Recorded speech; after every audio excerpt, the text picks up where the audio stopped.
Un saludo a todos los oyentes de Radio María.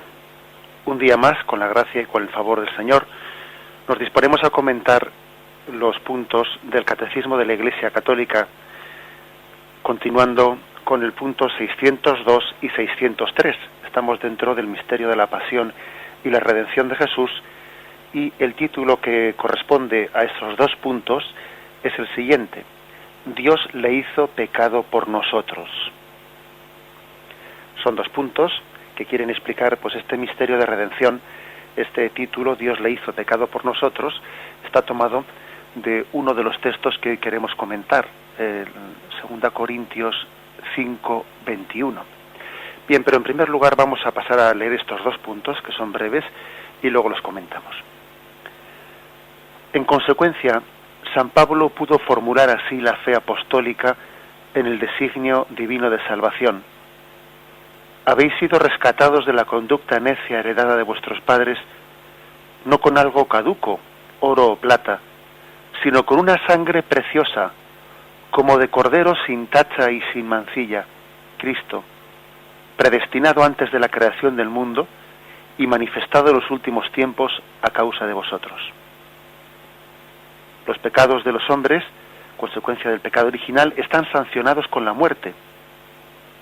Al enviar a su propio Hijo a la condición de esclavo, la de una humanidad caída y destinada a la muerte a causa del pecado, a quien no conoció pecado, Dios le hizo pecado por nosotros, para que viniésemos a ser justicia de Dios en él.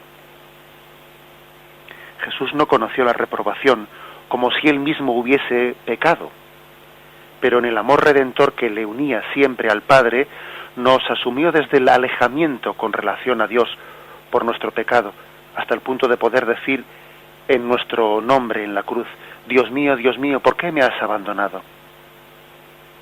Al haberle hecho así solidario con nosotros pecadores, Dios no perdonó ni a su propio Hijo, antes bien lo entregó por todos nosotros, para que fuéramos reconciliados con Dios por la muerte de su Hijo.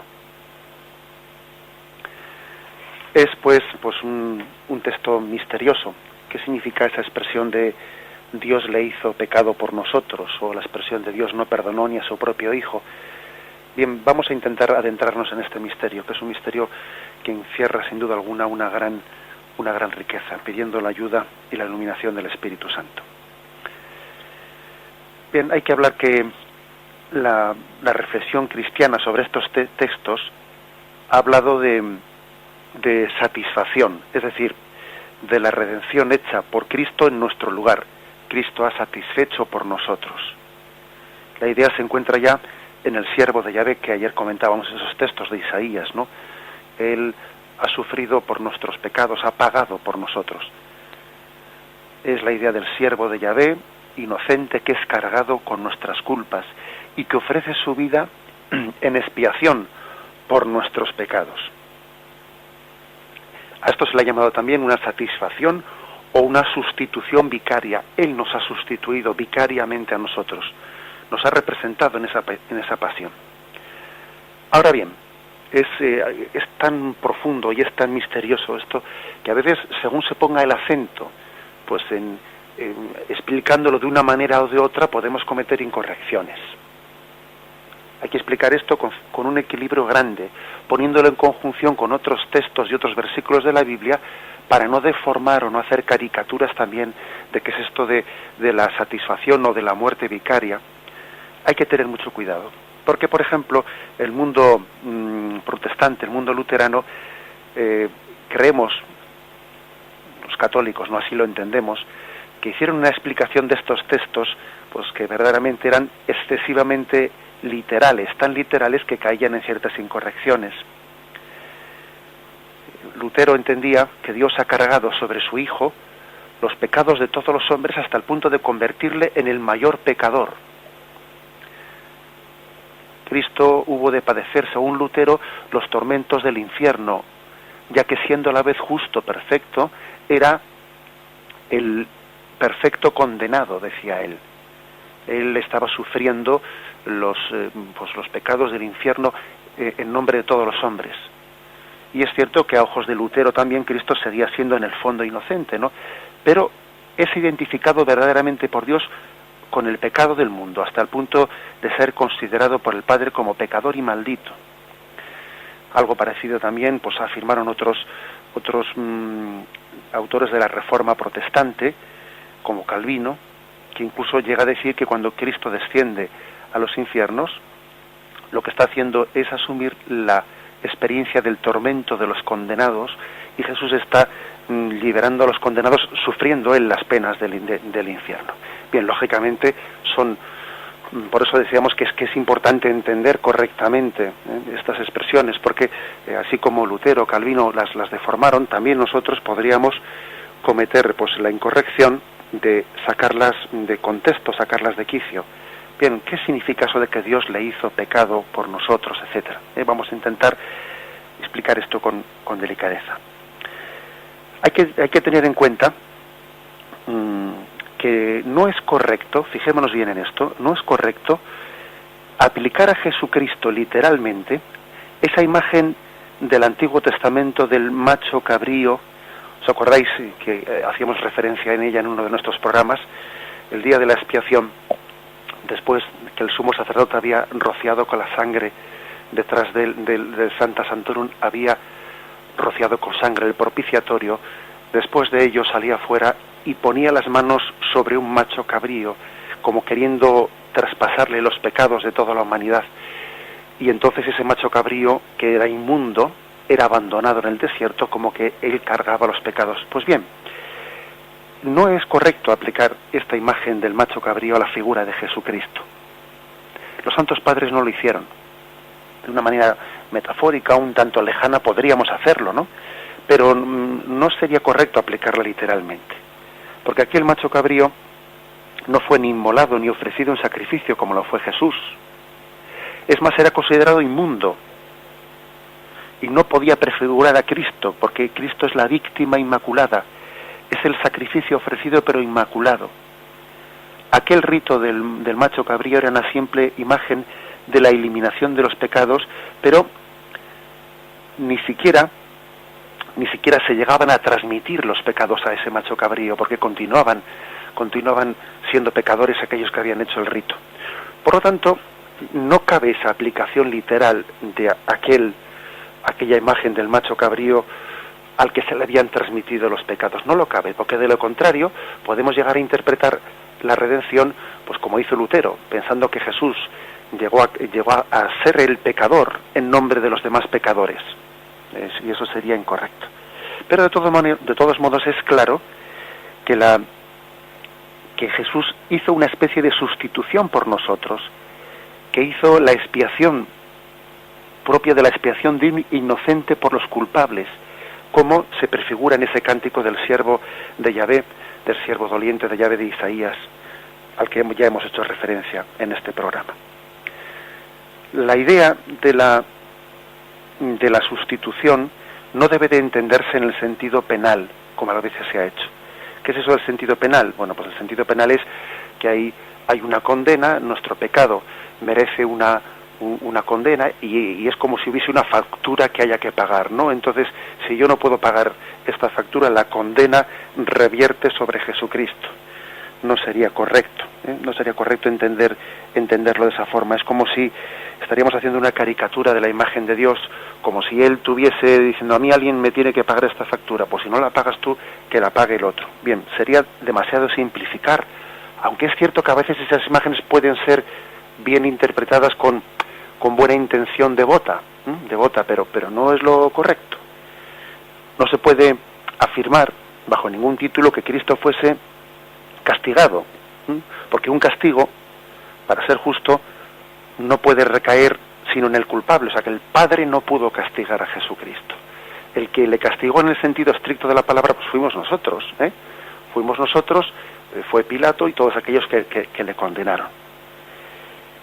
El sacrificio de Cristo tiene valor precisamente porque está hecho por un inocente. Cristo es semejante a nosotros en todo menos en el pecado.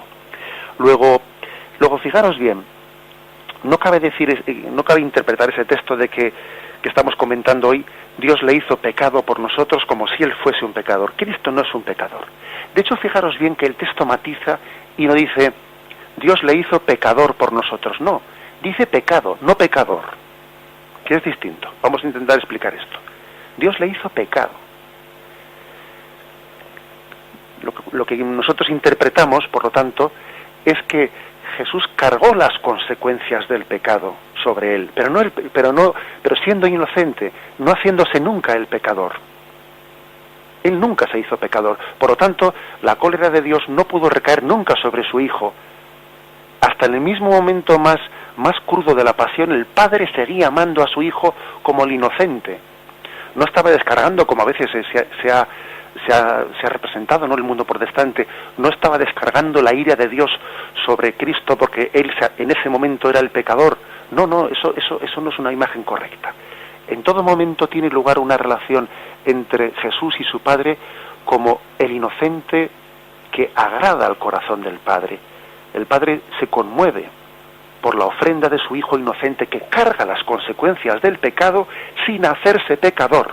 Y esta es la maravilla. Jesús carga las consecuencias del pecado, porque el sufrimiento es una consecuencia del pecado. La muerte es una consecuencia del pecado. Jesús carga las consecuencias del pecado, hasta ahí llega su solidaridad con nosotros, pero sin hacerse pecador, sin ser nunca cómplice de nuestro pecado. Esta es la grandeza de este misterio que aquí se está escondiendo. Hay que decir que Jesús no estaba siendo castigado por el Padre, sino le estaba ofreciendo al Padre un sacrificio en favor nuestro. No estaba él cargando con la pena nuestra, no, estaba ofreciendo la satisfacción por nuestra pena. En cuanto que es la sustitución, pues, de los culpables por un inocente, no podemos hablar propiamente de una sustitución penal, pero sí en cuanto que Jesús ofreció su vida en sacrificio como reparación de lo que a nosotros por el pecado nos correspondía. Vamos a hacer un momento de una pequeña interrupción para meditar este texto. Jesús es el inocente que sin ser en ningún momento pecador se hace pecado, es decir, asume las consecuencias del pecado. Hasta ahí llegó Jesús. Se hizo en todo semejante a nosotros, menos en el pecado, pero incluso hasta asumir las consecuencias de lo que supone ser pecador sin serlo. Vamos a meditarlo y después de una breve pausa continuaremos.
Lo cierto es que en la cruz, en esa inmensa pasión de Cristo en la cruz, se ve la magnitud de nuestro pecado. Uno comprueba qué grave es nuestro pecado al ver qué consecuencias tan inmensas ha asumido Jesús como consecuencia de nuestro pecado.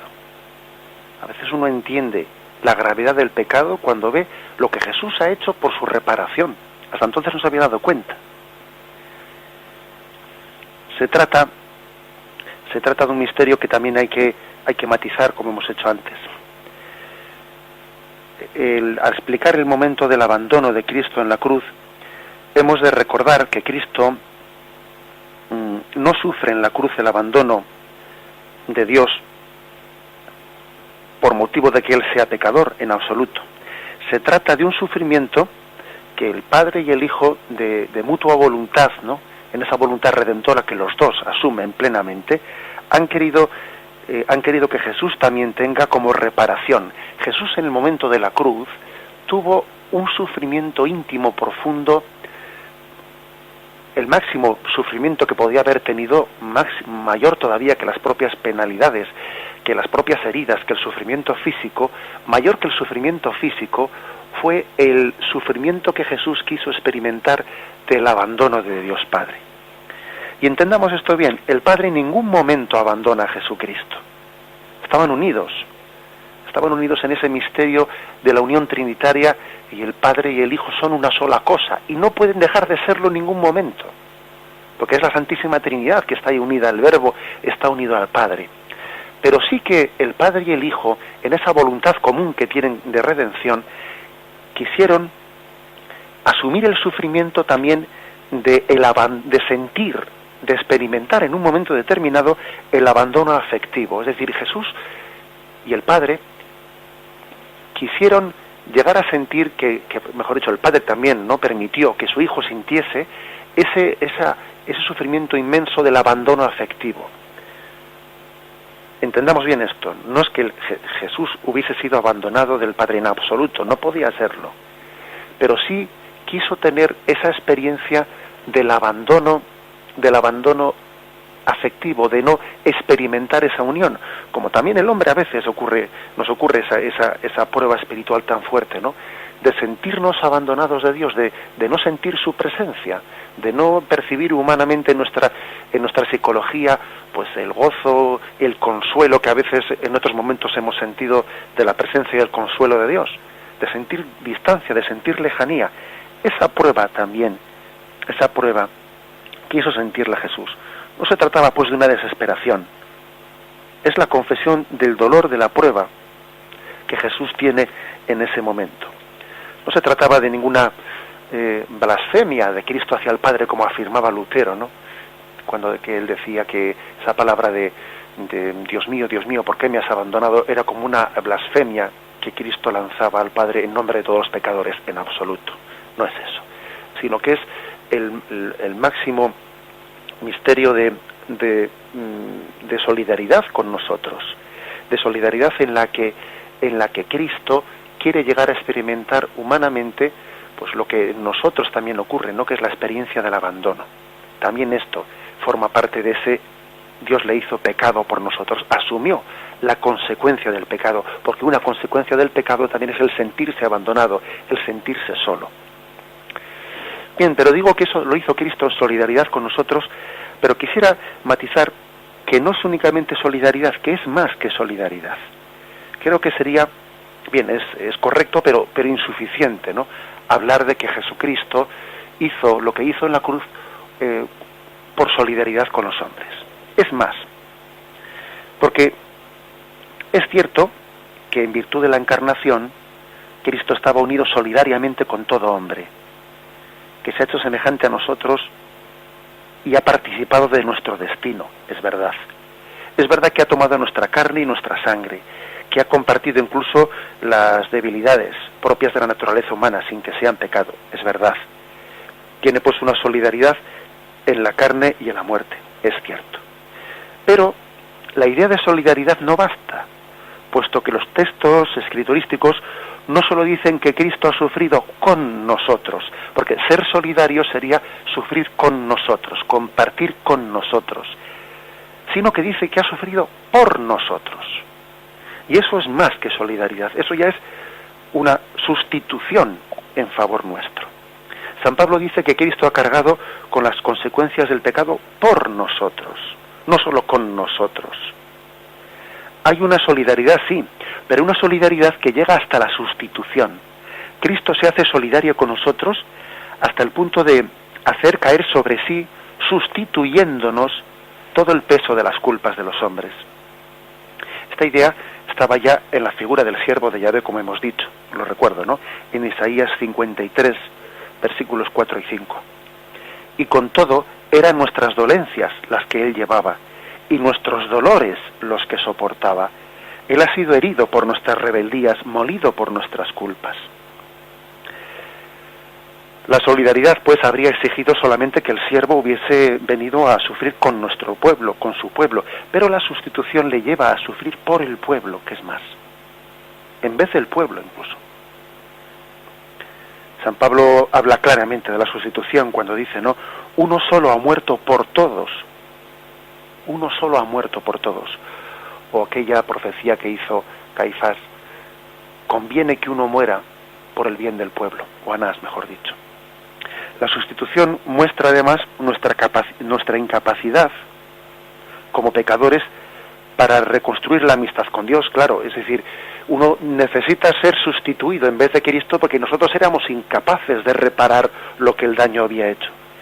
Y no solo tenemos que ser ayudados, no, es que incluso tenemos que ser sustituidos.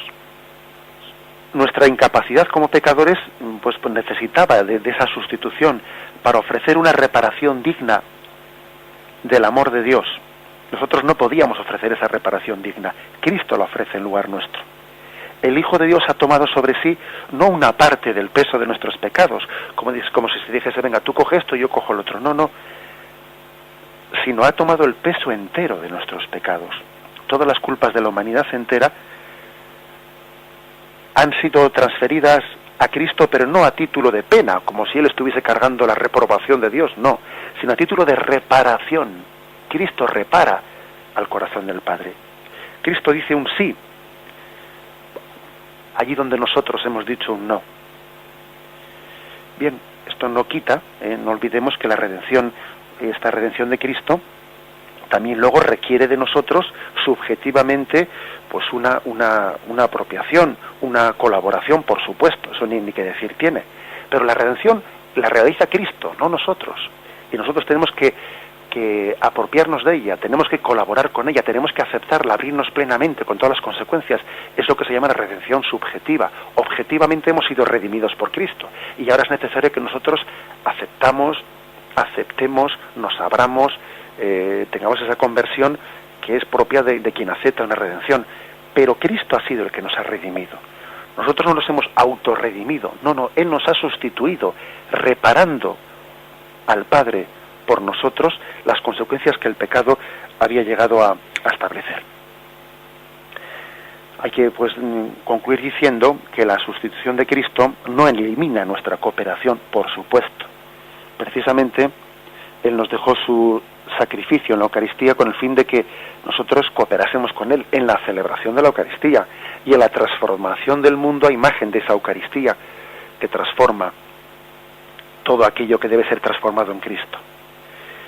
Bien, este es otro paso más que hemos dado. Vamos, antes de seguir adelante, a hacer una pequeña interrupción y continuaremos.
entender bien este pasaje, ¿no?, de San Pablo, Dios le hizo pecado por nosotros, supone entender que hay una pasión del alma de Cristo, que es el alma de la pasión.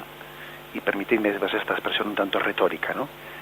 El alma de la pasión quiere decir lo principal de la pasión de Cristo.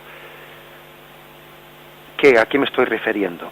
Pues que hay otras personas, desde el punto de vista físico, que han podido tener padecimientos corporales pues parecidos a los de Jesucristo. Es decir, desde el punto de vista físico, pues a lo largo de la historia de la humanidad ha podido haber otras personas que han sido físicamente torturadas o que han pasado pues un proceso de tortura como el de Cristo o mayor. Es decir, en ese sentido, la pasión de Cristo no es la pasión física de Cristo no es la pasión más grande que un hombre haya podido sufrir. No. Me refiero a la pasión del alma, a la pasión del alma de Jesucristo. Esa sí que es el alma de la pasión.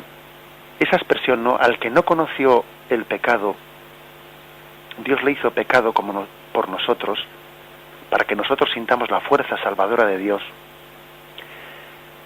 El mismo Hijo de Dios, el inocente, convertido en pecado, es decir, asumiendo el pecado, esta es el alma de la pasión.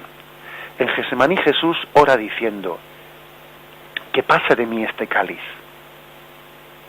En la Biblia, la imagen del cáliz evoca siempre la idea de la ira de Dios contra el pecado. Por ejemplo, tenéis en el Apocalipsis 14, versículo 10. Allí se habla de esa ira de Dios contra el pecado. Entendiendo también el concepto ira y cólera, porque nosotros, claro, la palabra ira y cólera en nosotros tiene pues un componente pecaminoso. La palabra ira y cólera es un defecto, es un pecado, incluso es un pecado capital, y no es correcto que nosotros pensemos eso de Dios. En Dios, cuando hablamos de ira o la cólera divina, no estamos hablando de ningún defecto de Dios. La cólera de Dios, en el fondo, se identifica con el amor de Dios, que no puede hacerse cómplice del pecado. Entendamos esto bien. No apliquemos a Dios nuestros conceptos. No veamos a Dios en nuestro espejo. Más bien veámonos nosotros en el espejo de Dios, que es distinto. Hablar de ira o cólera de Dios no supone ningún defecto. Supone el amor de Dios, que quiere el bien del hombre y no se resigna a su mal, y por lo tanto muestra la incompatibilidad entre el bien y el mal, y entre la gracia y el pecado. Eso significa la ira o la cólera de Dios. Pues bien, lo que estaba diciendo es que en Getsemaní, cuando Jesús ora diciendo que pase de mí este cáliz, pues esa imagen del cáliz hace referencia a esa cólera o ira de Dios contra el pecado. Desde el cielo se revela la ira de Dios contra toda clase de impiedad, dice Romanos 1:18. Es esta una especie de principio universal. Donde hay pecado, no puede por menos de aparecer el no rotundo de Dios. De lo contrario, Dios mismo entraría pues haciendo como componendas con el pecado.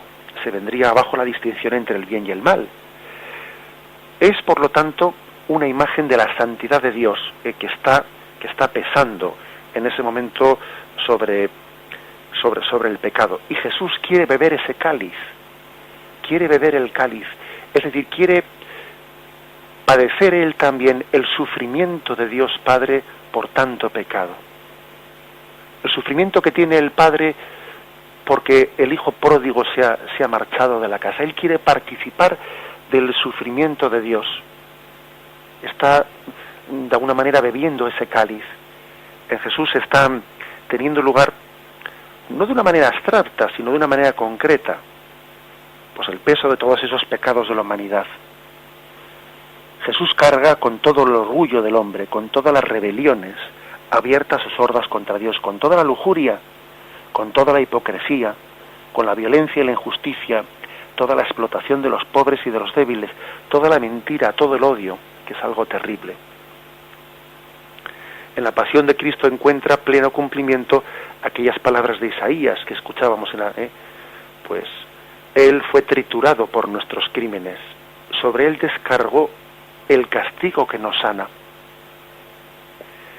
Él es el justo sufriente que ora en los salmos, ¿no? Como el Salmo 88 diciendo: tu cólera pesa sobre mí, me echas encima todas tus olas, pasó sobre mí tu incendio, tus espantos me han consumido. Permitidme un ejemplo, ¿no?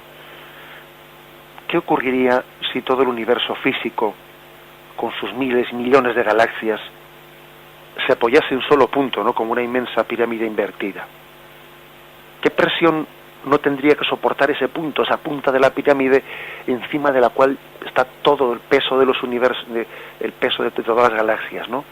Y este ejemplo ha sido puesto por algún autor espiritual para decir que todo el universo de la culpa pesaba en la pasión de Jesús sobre el alma del hombre Dios.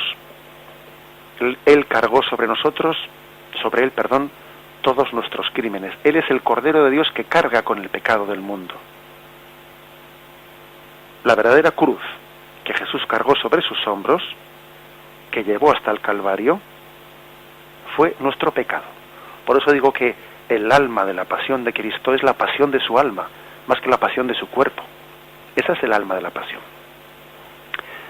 En un pasaje de la carta a los Romanos, San Pablo, hablando de los judíos, dice que siente por ellos tanto dolor porque han rechazado el Evangelio, que estaría dispuesto a ser él mismo, San Pablo dice, anatema, verse separado de Cristo por el bien de todos. Lo tenemos en Romanos 9:3. Estaría dispuesto a ser por vosotros anatema. Lo dice como una especie de locura de amor, del celo, en una especie de locura de celo por ganar las almas para Cristo.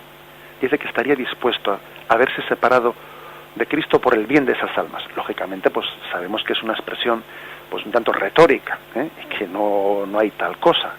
Uno por salvar almas no se separa de Cristo, sino se acerca más a Cristo.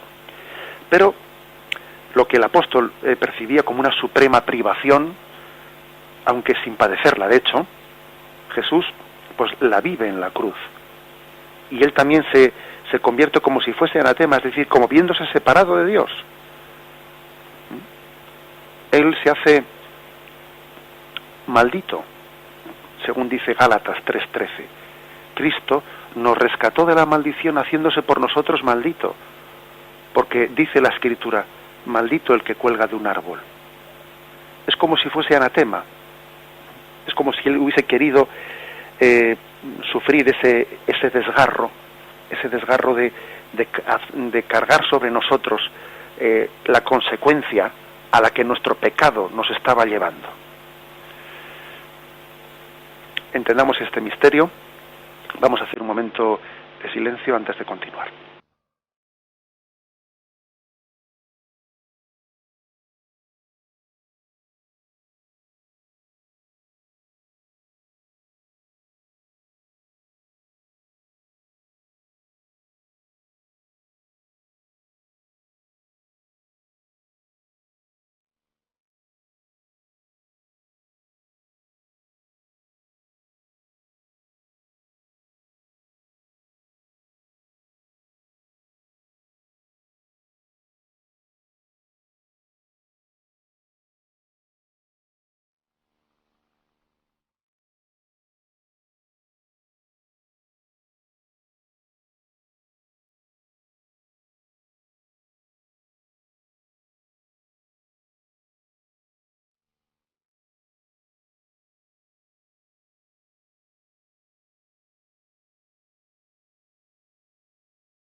Bien, demos un paso más para entender este misterio de que Cristo se hizo pecado por nosotros.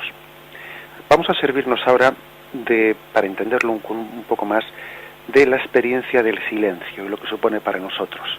para entender esa frase, Dios mío, ¿por qué me has abandonado? La experiencia del silencio de Dios que los hombres podamos tener, ¿no?, que a veces sentimos tan agudamente, puede ayudarnos a entender algo. Siempre que tengamos en cuenta que el silencio de Dios pues no es lo mismo, pues para el hombre de hoy, que quizás en la medida en que le falta amor y le falta fe y le falta confianza en Dios y le falta sentirle como padre, bien, pues el silencio de Dios en un momento determinado para ese hombre, bueno, pues no le hace sufrir tanto, porque no echa en falta esa palabra de Dios. Sin embargo, lógicamente el silencio de Dios es proporcional con la intensidad con la que se invoca el nombre de Dios.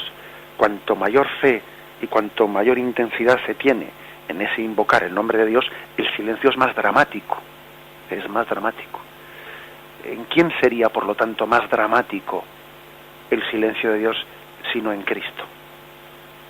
El Hijo amado del Padre, el que tantas noches había pasado en esa intimidad plena con el Padre. Cuanto mayor es la confianza que se tiene en Él y más ardiente la súplica, pues esa prueba supone más dolorosa. Tenemos pues que intuir de alguna forma lo que supondría para Jesús el silencio del Padre en la cruz. Y qué abismo tan grande se esconde tras aquel grito, ¿no? Dios mío, ¿por qué me has abandonado? También María, al pie de la cruz, supo lo que era el silencio de Dios, y nadie mejor que ella podría hacer suya la exclamación, ¿no?, que brotó de los labios de su hijo, pues recordando un momento feroz de persecución de los cristianos bajo el emperador Juliano.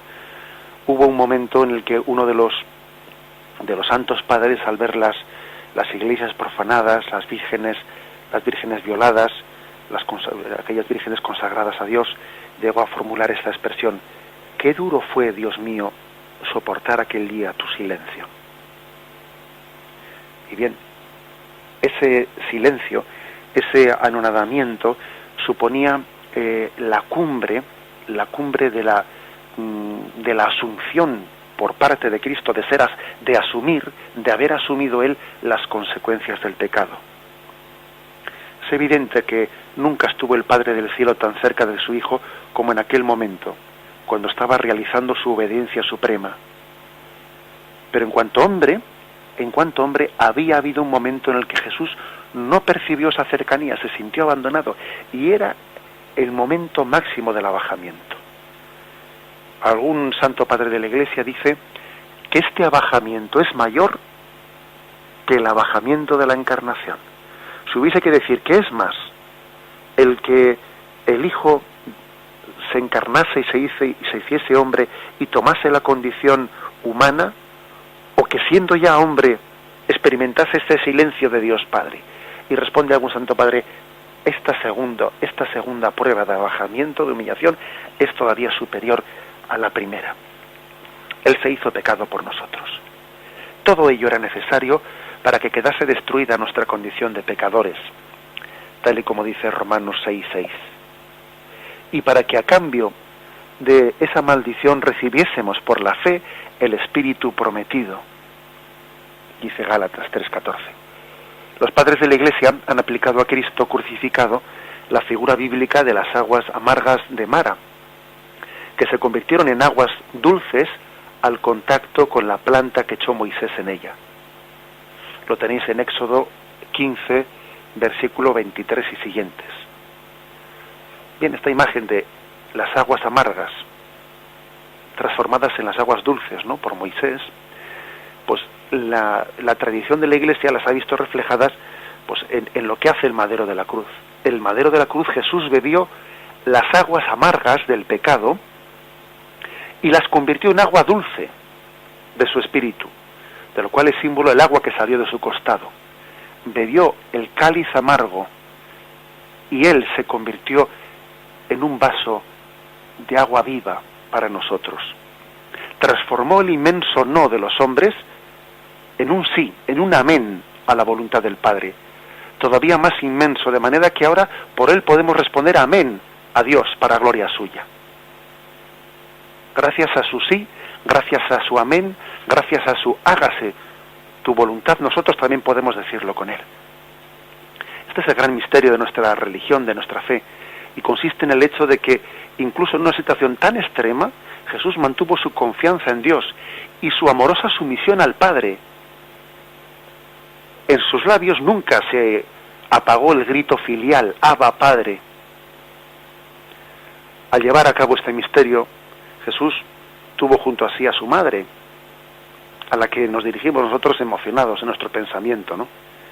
Ella sufrió profundamente con su hijo y se asoció con corazón maternal a su sacrificio, consintiendo con amor de la inmolación de la víctima que ella misma había engendrado. Así, de esta forma, se convierte en ella, pues, en la perfecta corredentora, en nuestra madre, en el orden de la gracia.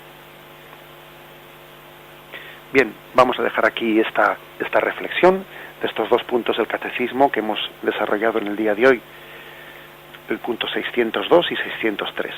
Podéis ahora llamar para hacer vuestras preguntas, para participar con vuestras aportaciones, al teléfono 917 107 700, 917 107 700.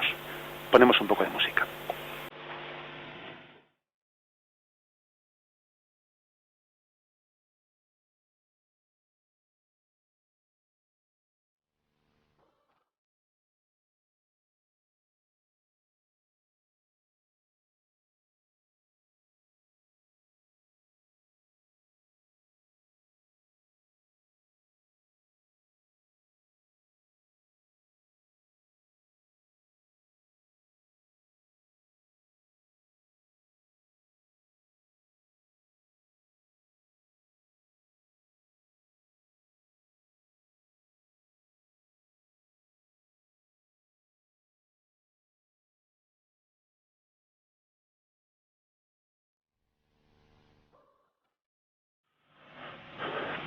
Buenos días. Hola, buenos días, Padre José Ignacio. Bueno, me llamo Inocencio, llamo a la Rotada de Tenerife. Sí. Tengo una inquietud, no sé si valdría hoy las palabras de... Porque yo me identifico mucho con... ¿Cómo se llama? Giuseppe Angelo Roncalli, Juan 23, ¿no? Uh-huh. Que decía, niéguese cada uno a sí mismo y cargue cada uno su propia cruz, ¿no? Uh-huh. Que en definitiva, después de todo, ganar la eternidad, que es lo que quiere Dios. Uh-huh. Denme una explicación a ver si va más o menos bien encaminado, ¿no? Denme un segundito para encender la radio, ¿no? Gracias. De acuerdo, muy bien. Bien, a tenor de especialmente de lo que hoy hemos explicado en estos puntos, pues esa frase de Juan 23, de feliz memoria, eso de cargue cada uno con su cruz, habría que decir, cargue cada uno con su cruz porque Jesús la ha cargado con nosotros. Es decir, este es el misterio, es decir, Jesús ha tenido una cruz sustitutoria, gracias a la cual lo nuestro es cruz salvadora, cruz redentora. De lo contrario, si Jesús no hubiese cargado con su cruz, lo nuestro sería una mera desgracia. Jesús ha hecho que eso que nosotros padecemos, en vez de ser desgracia, sea cruz salvadora. De lo contrario, estaríamos condenados a cargar con una desgracia, a arrastrarla, a padecerla, sin que fuese salvífica, sin que fuese redentora. Es decir, esa es la transformación que le ha hecho de las aguas amargas en las aguas dulces. Podríamos decir que sin Cristo, pues eso que nosotros llamamos cruces de la vida serían desgracias que no tenemos más remedio que tragar, pero no serían salvíficas, no serían redentoras, ¿no? Y Cristo, sin embargo, ha hecho que esa agua amarga sea agua dulce. Creo que esa es la forma de aplicar, pues, esa expresión de Juan 23 a tenor de los puntos que hoy hemos explicado. Bien, ¿hablamos con alguien más? Sí, ¿me oyen? Sí, muy buenos días. Sí, buenos días. Mire, yo le he estado oyendo, y quizás sea un error mío, el Antiguo Testamento habla de un Dios que es justo, terrible, con lo malo. Uh-huh. Y yo creo que el Nuevo Testamento viene a decir, Dios es mi Padre, me ama, y quizás mi dolor será la ausencia de ese Dios. Es como una familia, un padre que se le muere un hijo, terrible ese dolor. Bueno, pues eso le va al infinito, sería la ausencia de Dios, pero no como una especie de castigo que Dios me da, sino que yo me retiro y que notaré la ausencia de ese dolor de padre. pero no porque Él me castigue, sino porque soy yo el que me retiro. No sé si eso es un error mío, ese Dios del Antiguo Testamento donde va y se ensaña con bueno, pues es como lo veían los hombres, entiendo yo. No sé si estoy en un error. De acuerdo, le respondo por la radio. Muchas gracias. Gracias.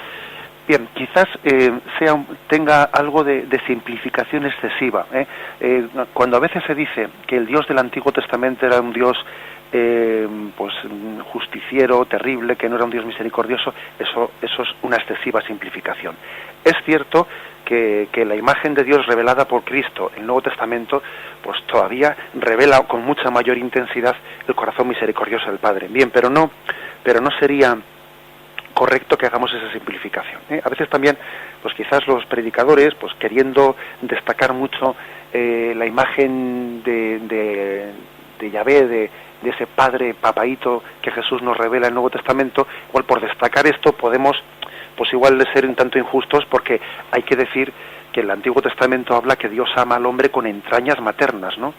O por ejemplo ese texto de Isaías que dice, ¿es que puede una madre olvidarse del hijo de sus entrañas? Pues aunque eso sucediese, yo jamás me olvidaré de ti. Es decir, hay textos de ternura en el Antiguo Testamento inmensos. Bien, tengamos eso en cuenta porque podríamos quizás, pues porque digamos que Jesús vino a perfeccionar el Antiguo Testamento, pero no vino a derogarlo. Si la imagen del Antiguo Testamento hubiese sido incorrecta, Jesús hubiese derogado el Antiguo Testamento y no lo hizo, le dio cumplimiento. Bien, dicho este matiz, pues bueno, pues yo creo que lo que este oyente nos ha formulado como el concepto de castigo es correcto, es cierto, es decir, no se puede entender la pedagogía, la relación que Dios tiene con nosotros en términos de castigo. La verdad es que el mayor castigo que el hombre asume es apartarse de la mano de Dios. Es más, hay un texto del Antiguo Testamento, ahora mismo me costaría buscar quizás el versículo, en el que el pueblo está terco en el desierto de Israel y no hace caso a Yahvé y se aparta de su mano y una y otra vez Yahvé. Y entonces dice este texto del libro del Éxodo, si no me equivoco, dice, entonces Yahvé, viendo su terquedad, les dejó a sus propias fuerzas. Es decir, en realidad el castigo de Dios es decir, pues venga, tú solo, tú mismo, venga, que me rechazas, pues venga, anda tú solo, ya te pegarás el cachete. Es decir, la verdad es que el pecado, mejor dicho, el castigo, el auténtico castigo del hombre consiste en su autoexclusión, en rechazar esa ayuda y esa gracia de Dios. De acuerdo, ¿tenemos algún oyente más a la espera? Sí. ¿Sí, con quién hablamos? Con Ana María. Muy buenos días, Ana María. A ver. Sí, le escucho perfectamente. Bueno, mire, es también referente al Antiguo Testamento, porque en el Antiguo Testamento vimos cosas así, que Dios era como justiciero, como así, nos enseñaron eso, personas que ya somos un poco mayores, pero yo al leer todo lo del Nuevo Testamento, yo ahora Dios lo considero como amor, como paz, como un bien. Además, quiero decirle que lo de hoy estuvo maravilloso, cosas que yo no sabía, que no podía interpretar en mí misma, y que eso me llenó de satisfacción poder oírlas. También otra cosa le quería decir, que no va a cuento con lo de hoy, que estos días estuve hasta disgustada y todo, porque con lo de los premios Príncipe de Asturias, pues todo era ensalzar a Alonso, y nos acordaron de las damas de la caridad a última hora en la televisión, unas personas que están haciendo el bien en el mundo, con tanto bien, con tanto para los pobres, para lo de hoy, y que nada, les olvidaron totalmente. De acuerdo, bueno, pues le agradezco mucho su llamada. Bien, la verdad es que, bueno, pues tiene razón, el mundo es así, pues puede parecer más heroico a los ojos del mundo conducir un coche que entregar la vida en servicio de los necesitados, pero bueno, dejemos eso. Bien, únicamente le hago el matiz de que he hecho antes, es decir, en el Antiguo Testamento es muy amplio y está escrito en un margen de un periodo muy amplio. Hay muchos siglos desde el primer libro que se escribe en el Antiguo Testamento hasta el último. Luego también dentro del propio Antiguo Testamento hay un desarrollo bastante grande de esa imagen de Dios. No es lo mismo pues un pasaje bíblico escrito en un primer momento o en un último momento. O sea, también no entendamos el Antiguo Testamento como si fuese monolítico. No, dentro de él hay un desarrollo también. Adelante, hablamos con algún otro oyente. Sí, nombre mío es Santiago. Pero sí, es sobre el Salmo del Antiguo Testamento, de un Salmo del Antiguo Testamento. Dios mío, ¿por qué me has abandonado? Y ahí Jesús nota o siente su debilidad humana. Y entonces con esa debilidad humana cuando él dice esa frase, y en revelación privada él dice que por esa debilidad humana perdonará muchas debilidades humanas en las personas que vayan a morir. En ese momento que una persona vaya a morir, que tiene la debilidad humana propia de morir, que él en ese momento perdonará muchas debilidades humanas. Y eso es. Bien, le agradecemos mucho su llamada. Pues eso es cierto, es decir, hay un principio de San Irineo, que es uno de los mayores santos padres de la Iglesia del siglo II, que él dice: lo que no ha sido asumido no ha sido redimido, es decir, ha sido redimido todo lo que Cristo ha asumido. Y bueno, pues desde el momento en que Cristo también asume el abandono, eso también lo ha redimido. Cuando alguien, en el momento de su muerte, no siente noches oscuras, que ha habido santos que han tenido la gran prueba de morir en medio de noches oscuras.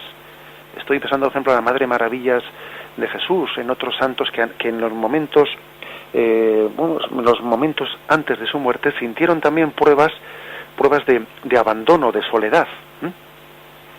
Y por lo tanto hay que decir que como Jesús asumió aquello, Él lo redimió.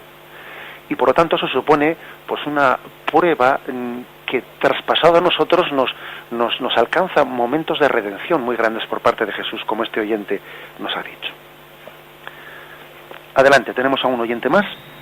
Sí, buenos días, padre. Soy Carmen de San Sebastián. Buenos días. Muchas gracias por el programa. Y bueno, como me he incorporado un poco tarde, tal vez lo haya explicado, y bueno, y ahora también lo ha comentado, que a veces que comentan algunas personas las palabras de Cristo en la cruz, de Dios mío, ¿por qué me has abandonado? Entonces, para algunas personas es un punto que cuesta mucho entender, y para mí también, ¿no? Así que muchas gracias. Bien, de acuerdo, Carmen, te respondo por la radio. Bien, si uno lee ese salmo, que os invito a leerlo, es el Salmo 22. Salmo 22, que comienza diciendo: Dios mío, ¿por qué me has abandonado? Lejos de mí la voz, lejos de mi salvación la voz de mis rugidos. Dios mío, de día clamo y no respondes, también de noche no hay silencio para mí, mas tú eres el santo que moras en los laudes de Israel. En ti esperaron nuestros padres, esperaron y tú los libraste, a ti clamaron y quedaron salvos, en ti esperaron y no quedaron confundidos. Y yo, gusano que no hombre, vergüenza del búlugo, asco del pueblo, todos los que me ven se mofan de mí, tuercen los labios, menean la cabeza. Se confió a Dios, pues que lo salve, que lo libre si tanto lo quiere. Bien, y entonces él va describiendo en el Salmo su profundo sufrimiento, ve cómo está rodeado por una banda de jauría, pero luego va avanzando el Salmo. Y el Salmo va avanzando de esa expresión de dolor a una expresión de confianza. Mas tú, Yahvé, no estés lejos, corre en mi ayuda, libra mi alma de la espada. Anunciaré tu nombre a mis hermanos, en medio de la asamblea te alabaré, porque no ha despreciado ni ha desdeñado la miseria del mísero, no le ocultó su rostro, mas cuando le invocaba le escuchó. Fijaros cómo ya el Salmo va dando la vuelta, porque parece que después de la noche oscura se hace la claridad en el alma de Cristo. De ti viene mi alabanza en la gran asamblea, mis votos cumpliré ante los que temen, los pobres comerán, quedarán hartos. Los que buscan a Yahvé le alabarán, viva por siempre vuestro corazón. Fijaros cómo el Salmo, según uno lo va leyendo y se va expresando el paso de la noche oscura a la luz de la presencia de Dios. Y termina diciendo: yo le alabaré ante todos los hombres y en él confiaré. Es hermoso ese Salmo, porque está expresando de una manera pedagógica pues toda esa prueba de Jesús en medio de la muerte, que es casi el máximo abajamiento que Jesús tuvo cuando él pudo decir pues esa expresión: Dios le hizo pecado por nosotros, y desde esa situación nos redimió profundamente. Bien, tenemos ya la hora cumplida. Damos gracias al Señor por haber podido compartir estas reflexiones. Dios mediante continuaremos mañana a partir del punto 604. Alabado sea Jesucristo.